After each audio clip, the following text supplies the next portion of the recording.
Texans swarm. I tell you, man, the Houston Texans are an absolute embarrassment of a team. But the thing about them being an embarrassment of a team is I already knew this was happening. If you go to my week one or before my week one, I was telling everyone who would listen, bro, I'm worried about this team because I know what this high expectation crap does. And I know everyone's going to be like, oh my gosh, the Texans are going to be so good this year. We got the best offense in the league. Our receivers are so good. We're going to do this and that. And it made sense to be excited. It made sense to be very excited for all of it. But then, I remember being a Texan fan and I'm like, I know that they like to sell. They like to be bad. They like to do dumb things and make life harder for their fans. I know that. So I'm like, everyone's excited. Everyone's like, bro, we're going to the Super Bowl and we're going to be a relevant team this year. And we're going to do our thing. And then part of me, I'm like, I don't know. You say that, but there's a shot we don't. And that shot is for sure. We're not going to the Super Bowl and we may not win a playoff game. This team is an embarrassment. And I knew that. And people who were trying to give me to be like, oh, we might beat Detroit. We're a good team. No, we're not. We're not a good team. Our defense is good. We had 5 interceptions is pretty insane. But we had 0 points in the second half? 0 points in the second half. We haven't had a second half touchdown in 4 weeks. That's a month. The last time we had a second half touchdown, I believe, was against New England. Yeah, it's pretty bad. That's pretty bad. People like, man, you shouldn't worry, man. Don't worry. Worry. You see how the Jets look against Arizona? They looked terrible, didn't they? But you see how we looked, we looked all good in the first half and everybody like, oh my gosh, Texans, we gonna win this. Yeah, nah, we're not. I didn't watch the second half. And the reason why I didn't watch because I didn't want to look into that. Because I was like, we up 23-7. I'm like, nah, we gonna lose this game. And I'm not gonna sit here and then watch us lose this game like that. Like I'm not gonna ruin my night, Like I'm just not gonna do that to myself. And I was right. They blew the lead. I knew he was gonna blow it. The only thing, I kid you not, I literally saw the second half, like CJ, he threw an interception immediately, and I was like, yeah, I'm done. I'm not gonna watch it. I'm not gonna do this. I'm not gonna watch that. Because when I saw that, Dan Campbell said, we gotta get a turnover, and then the CJ threw an interception right after.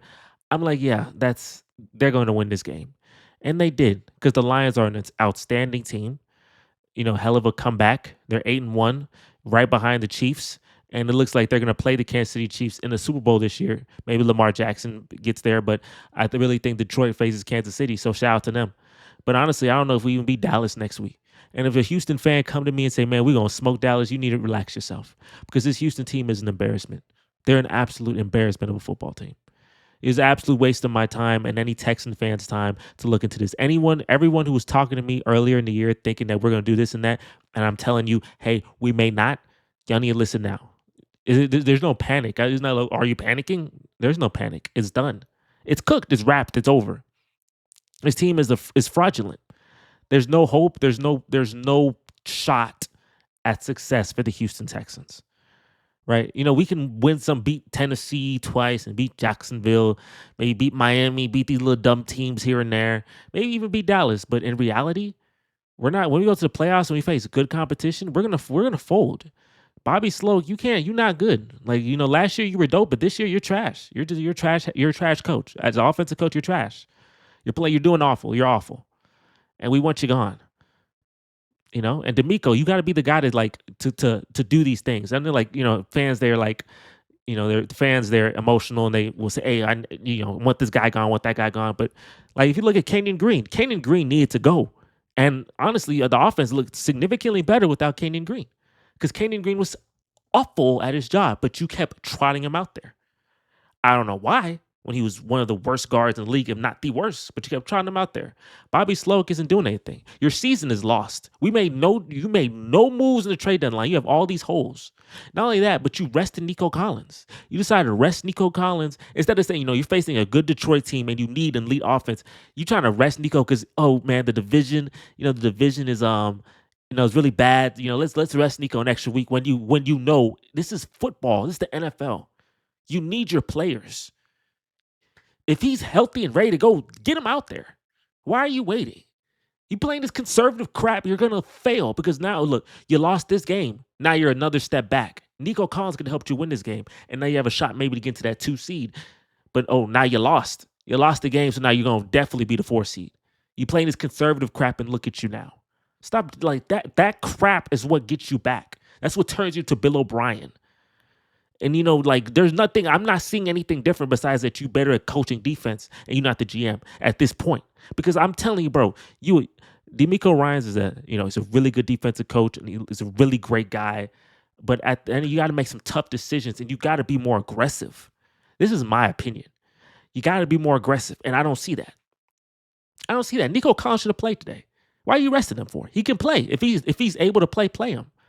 Because you losing, it hurts you regardless. You need to win every game you play, and he can help you win. He is the best receiver on the team and one of the best receivers in the NFL. He led the league in receiving 2 weeks after he was hurt. Why not play him if he's able to go? That conservative crap's going to get you nowhere. We don't have the mindset to win. We don't have the mindset to do anything this year. People are like, man, the rebuild, y'all went really, really far in this rebuild. You went really far because it was only year 2. You're only year 2 in this, and you're already like a relevant team. Yeah, cool. But I understand that, hey, the expectations have changed. And this year we had expectations to make a run. And we can't. We're not going to because we're fraudulent. Last week when we faced the Jets in New York and we played some of the dumbest football possible, that was something, okay, we have a big problem. We faced Detroit and choked the game away. It's over. It's over. And anybody in Detroit, anybody in Houston, if you're in the comments saying, man, don't say that, stop. It's cooked. The season's over. Right? There's no hyperbole. There's no like, oh man, you relax, Jesse. It's over. Will we make the playoffs? Sure, probably.